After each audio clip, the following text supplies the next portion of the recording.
बेयो जाबाय सानसेयारि बड'सा खौरांलाइनि दिनैनि थामहिनबा 1 जानुवारिनि बिसान।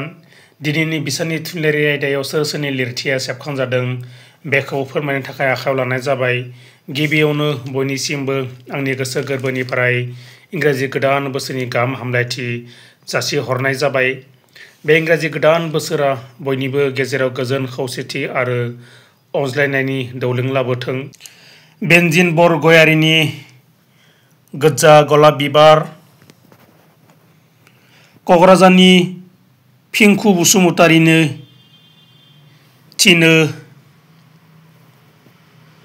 क'क्राझारनि दैमा मसाहारिनि जिउनि अनजालि,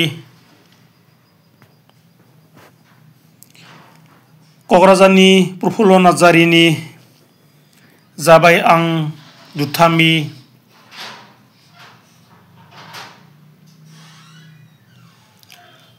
क'क्राझारनि लकनाथ नार्जारिनि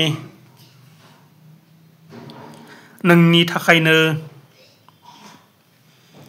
क'क्राझारनि जहु ब्रह्मनि बारसे गेवलाङै बारफुनाय बिबार,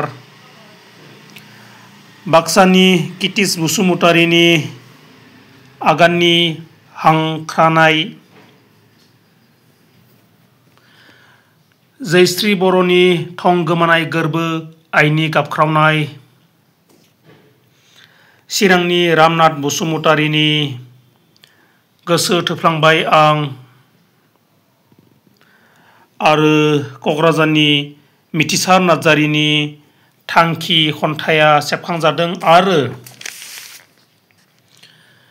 बिरफु नार्जारिनि लामा सेरनि बिबार सुंद' सल'आबो सेबखांजादों।